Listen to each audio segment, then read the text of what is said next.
Thank you for joining me today. So I'm going to speak to you about virtual clinics and virtual tools for supporting the ketogenic diet from a UK perspective. So firstly, I'll just go through an overview of what I'm going to speak about today. So I'll share with you the results of the survey that we asked you to complete on registering for this webinar, which shows a bit of the impact of COVID-19 and how it's changed services for the ketogenic diet across Europe. We'll then have a little look about what the literature tells us about telemedicine and virtual healthcare, looking at the ketogenic diet. I'll then explain how the service here at Royal Manchester Children's Hospital has changed. And then I wanted to go through a case study of a little 14-month-old girl who started on the ketogenic diet with a large amount of virtual support and using some virtual tools as well. And then we'll consider the impact of virtual services on our treatment outcomes and compliance on the ketogenic diet here in Manchester, and also look at patient satisfaction and the patient experience data that we've gathered here. So firstly, to look at the survey results, which you kindly completed for us. So we had 31 responses. The first question that we asked you was around which virtual tools you were using at the moment in clinics. So 71%, that's 22 of the responders, have been using video consultations, and actually 4 responders have been using the video consultations even before the pandemic. Training for use of video consultations is very low, with only 16% receiving any formal training, but actually a lot of people felt that they didn't necessarily require additional sort of in-depth training about this. And also what we noted was that disappointingly less than half of all those that responded have access to electronic patient records. So I know in the UK that there are plans to improve this within the next few years, but this does have huge impacts on virtual working, particularly if we're wanting to work remotely or from home or from sort of outside clinics as well. In the next questions, we asked about your innovations in practice, and it was great to read how dynamic services have been developing electronic resources, webinars and online platforms, and how patient education has been adapted really with such a variety of tools and platforms. But we also asked you how you could improve your current practice.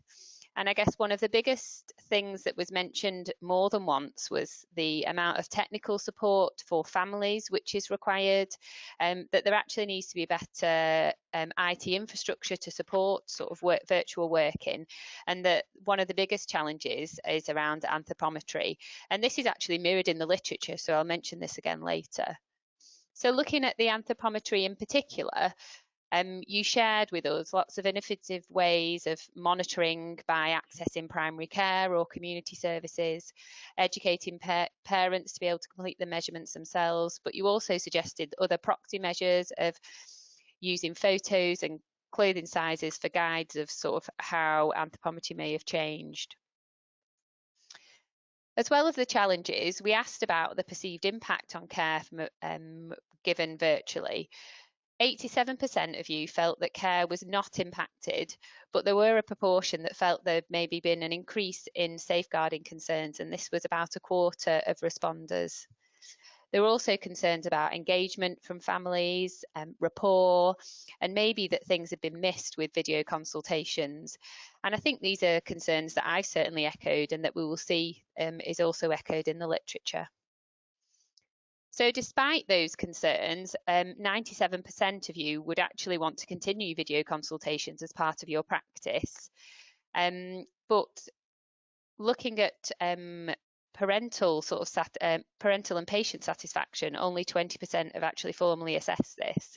We've done this recently, looking at our service over the last year, so I'll be able to share those results with you towards the end of this presentation. So moving forward, you are keen to explore more virtual tools and to share good practice and experience, and I'll hopefully be able to cover some of that today. So as we take a bit of a back step and look at the literature, there is a lot of supporting evidence for telemedicine. So the positives are that virtual consultations are effective, they've been seen to be safe and convenient. They can make healthcare more patient-focused. There is a high patient satisfaction, and it can improve access to services. And I guess, particularly looking at the NHS, it can provide a cost-effective service. But the negatives are that, on the whole, it's felt that it needs to be for a pre-selected client group, that it's not one size fits all, and that maybe not all families will get on well with virtual consultations. There are also technical, logistical and regulatory challenges which are being looked at the moment, and there's lots of white papers being published about virtual consultations following up from COVID-19, but we do need to have a better IT infrastructure to support this. And we do need to pay careful attention about how we integrate virtual clinics into existing healthcare, and how we balance that with face-to-face consultations as well. So considering the actual ketogenic diet and virtual education, there were 3 papers published last year looking at using virtual tools to support the ketogenic diet. So in October, Eric Kossoff and Mackenzie Svenka shared their experiences in children and adult services. And in the paediatric group, they looked at those patients that were normally admitted to commence on the ketogenic diet. And they looked at how they developed a condensed admission over just 2 days with very close follow-up post-discharge using phone, text, email and video calls. They also shared their experience of outpatient dietary implementation using video consultations and education sessions, and showed how well this could work. They found the positives of the families not having to travel, no waiting times, no parking problems. They could see families in their kitchen, they could look at labels and food labels and meals, and they could have multiple family members or carers, and they found that the children were much more comfortable within those clinic settings. The negatives were that there were no labs that could be taken, and accurate anthropometry wasn't really possible. The technical limitations I've mentioned before, they were unable to complete clinical examinations, and actually there may be an impact on rapport. And I think these are the things that from the survey that have been picked up as possible concerns or negatives to virtual care, and again, certainly something that we've seen here in Manchester. In November and December, Semprino and then Lima also published about using virtual tools to support the ketogenic diet. Both these were looking at supporting and education via WhatsApp in resource poor environments, but in adult patients, and they did find sort of high patient satisfaction with this. So just another option really to look at one of those tools. So the research is reassuring that virtual services are positive and effective, but I wanted to share our experience here in Manchester. So pre-COVID, in normal times, over 80% of our patients would commence on the ketogenic diet as outpatients. So this is regardless of age, and they would only be started as an inpatient if they were medically unstable or if they were on intensive care, for example. So usually we would have had face-to-face education, usually 3 to 5 sessions within the first 4 months on ketogenic diet. So there was a massive impact with the first lockdown in the UK with COVID. So all our outpatient department clinics were halted, and we didn't have a video platform in place initially. So all our clinics had to move to telephone. And actually, we didn't start anyone on the diet for the first 2 months because of this sort of halt on clinic appointments. Towards the end of June, we were then able to use an Attend Anywhere video consultation platform. And we were also able to restart some face-to-face outpatient clinics, but actually our clinic capacity had reduced by 75%, and we were only allowed to see 4 face-to-face patients per month, which is a huge reduction in what we had previously. So a lot of our care has now to be provided virtually, and actually the majority of our dietetic input is to be provided virtually as well. All our education for the ketogenic diet was virtual initially, and I did have some concerns about engagement. And actually, as a review on this, we've now implemented an education program which looks at an initial virtual consultation, a follow-up face-to-face education session, and then a final virtual education session, which seems to have worked much better. We did in our face-to-face clinics ask patients to bring food diaries to each appointment, which now has not been possible. So they are completing these electronically using an app, which I'll talk about later, or by emailing us. Our dietetic follow-up is by phone or video consultation. Ketones and glucose levels are shared via the app or via email. And we provide feed recipe demonstrations via videos, and we encourage families to access virtual cooking sessions. As a team, we meet every 2 weeks via MS Teams to discuss patient care and any concerns. And actually, this has spanned continents at times when one of our consultants was stuck in India. And it also means that we can access professionals wherever they are, whether they're working from home, if they're isolating, and we can really sort of keep the team working going.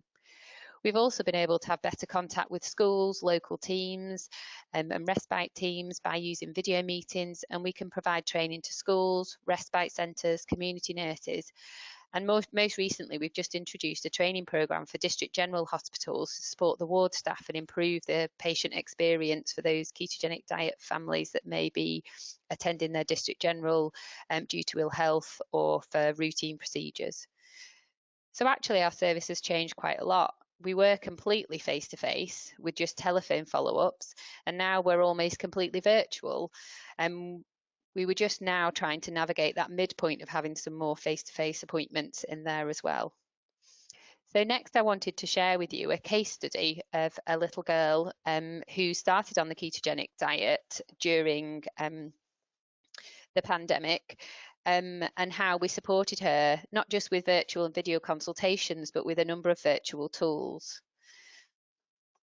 So baby Isabel was seen at 14 months of age by her local paediatrician, and Mum had shared with him a video of some roving eye movements that was sent to one of our neurologists here, and it was noted to be paroxysmal eye movements that are associated with GLUT1.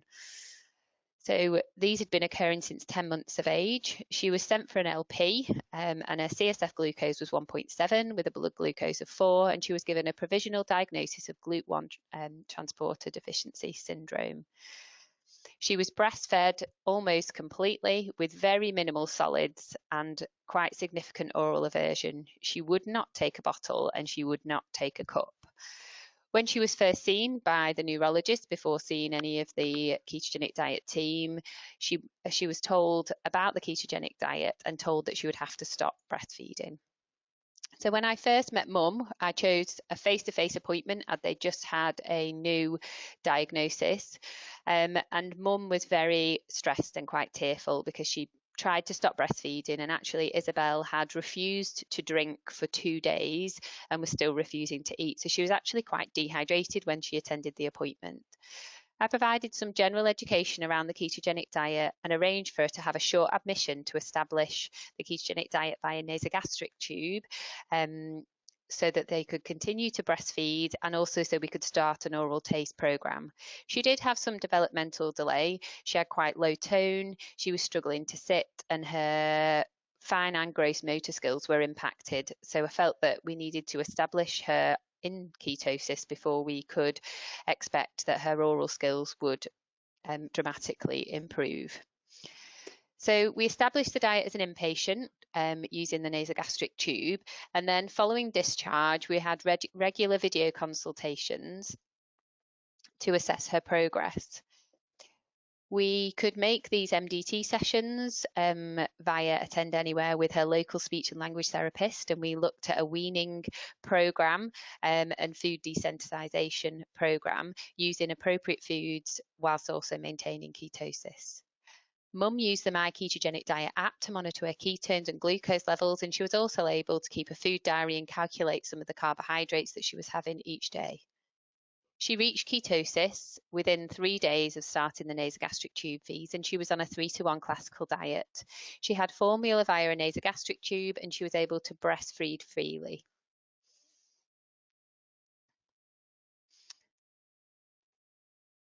Within 6 months, Isabel's gross motor skills improved dramatically. So she was able to sit unaided and unsupported. Her fine motor skills have improved and she's now able to pick up foods and self-feed. And currently she's only on about 50% of her calories from nasogastric tube feeds. She's here enjoying a ketogenic pancake, and she's maintained ketosis throughout. She is still breastfeeding at night, but this is reducing with the aim of stopping when Isabel is ready, and we're also looking at reducing her nasogastric tube feeds and reducing those as well. Mum is really engaged in trying new recipes and following virtual cooking sessions available online, and has been using some of the tools I'll show you now. So looking at the virtual support we've provided, Isabel is now sitting, and during the video appointments we can see her feeding, especially in the joint appointments with the speech and language therapist. She's very relaxed in her own environment. She can become quite stressed and agitated when she's here in the hospital. Mum can easily share the ketone results with me, and I can check in with those by looking at the app, and also with her glucose levels as well. Mum can email videos and keep us updated with her progress and her development.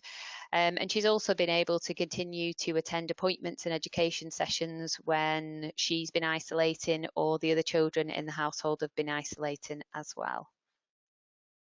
So the virtual tools that this family have used, so they've used the My Ketogenic Diet app. So they've used the food diary function to be able to share the meals. They've used the ketone and glucose measurements, which are sent to me in real time. And they've also been monitoring the seizure diary, although they've not needed to use this since she entered ketosis. They also use the My Ketogenic Diet website. So this has helped with education around the ketogenic diet with many recipes and food ideas, and there's lots of hints and tips for using the products available on there. Mum has also been tuning into live cooking demonstrations which are on Facebook and also shared through the charities. So the My Ketogenic Diet app, this is a chart of the ketone levels for Isabel.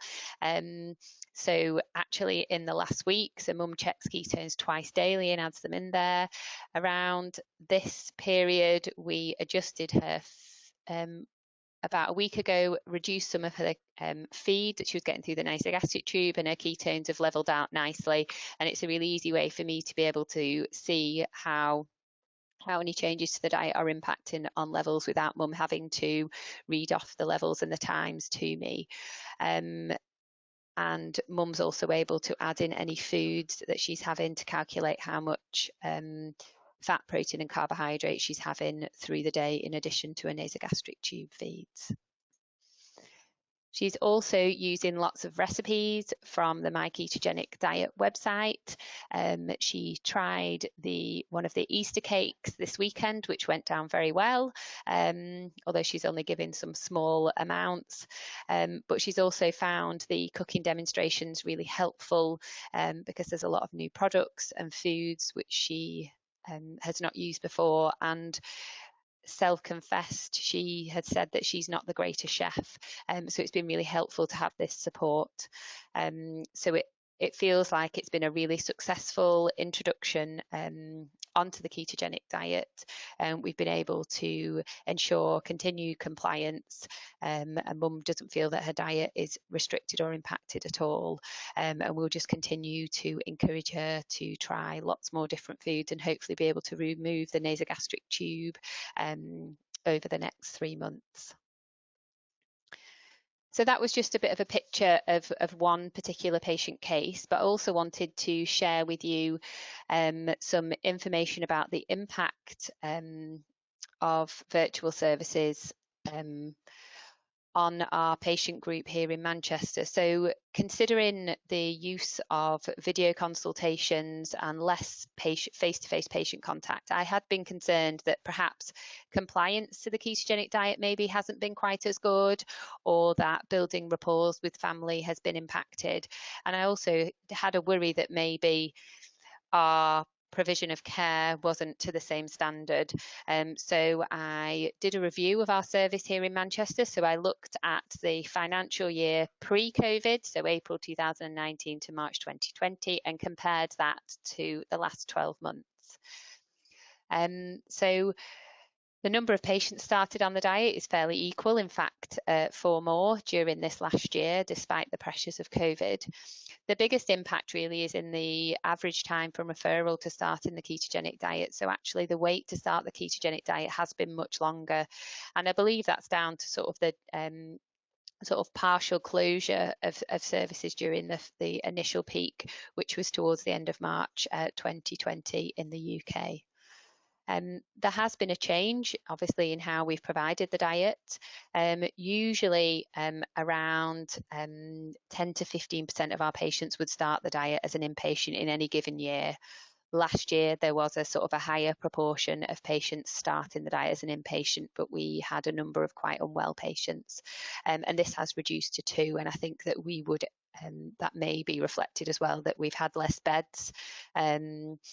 So I've not been able to admit people to start the diet when actually maybe they've been not too unwell. But there has been a massive increase in how we've in educating patients virtually, so a 61% increase. So our retention rates have been fairly similar at the 3-month mark and fairly similar at the 6-month mark. It is slightly lower in the COVID group, and that would be because some of the patients haven't met the 6-month period as yet. But actually, reassuringly, that compliance hasn't changed year on year. So it is 3 patients have weaned off the diet prior to 3 months due to poor compliance. So actually my concerns around whether engagement hasn't been quite as good, or that maybe because of the changes in how we're educating might have had an impact on compliance, that's not been the case. From an efficacy point of view, again, fairly similar efficacy, maybe slightly higher efficacy in the last year at 3 months, and again that efficacy at 6 months is similar as well. So I also mentioned that we've assessed our patient feedback and patient satisfaction.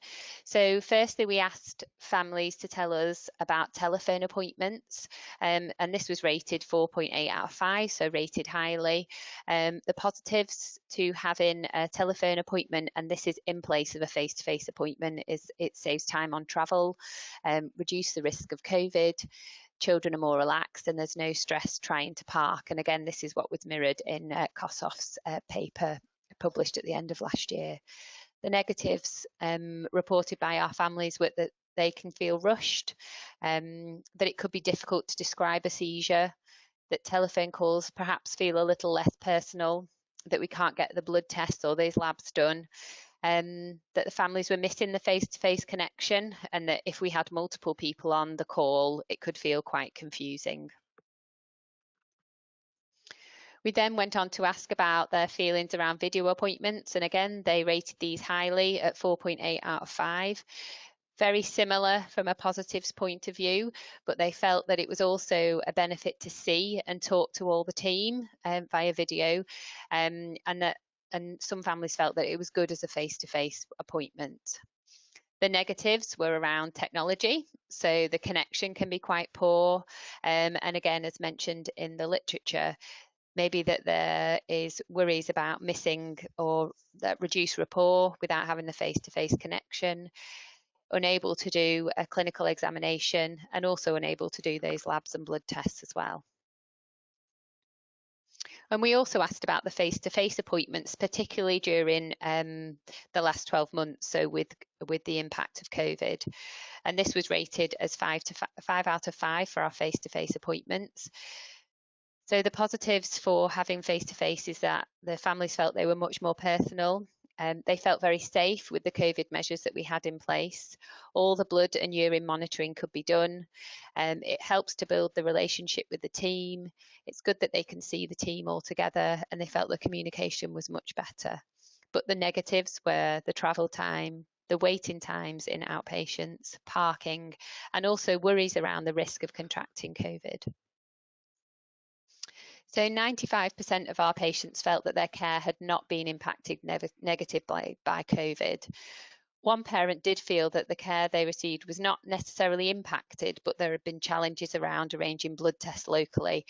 And I think this was felt by a number of patients, that the logistics of organising blood tests and sometimes complex investigations at the local hospital was quite challenging, and then us also getting those results filtered back to us was quite hard.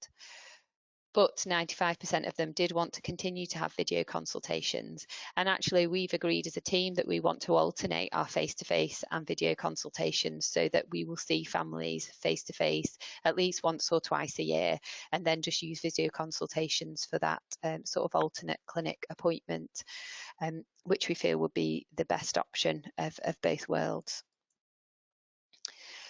So in summary, healthcare has slowly been moving towards including more telehealth and virtual aspects, and the global pandemic has really expedited this. Virtual services can be more patient focused and can make healthcare more accessible. And those virtual tools that I can discuss can really just help to support us as healthcare professionals to get the information that we need quite quickly and in great detail, but also useful to support patients in helping them to understand the ketogenic diet, to understand their results, and also to get access to make the diet more palatable and to improve compliance. We found here in Manchester that compliance and outcomes have not been negatively impacted by a virtual service, but we have recognised that we need to be flexible as healthcare providers and consider the individual needs of our patients and be quite flexible and dynamic with our service. So this is just a list of the references that I've mentioned through the talk. And I just wanted to thank the team here at Manchester Children's Hospital and also the Daisy Garland and Matthews Friends for their ongoing support for all the families, but especially during lockdown and the pandemic. Thank you.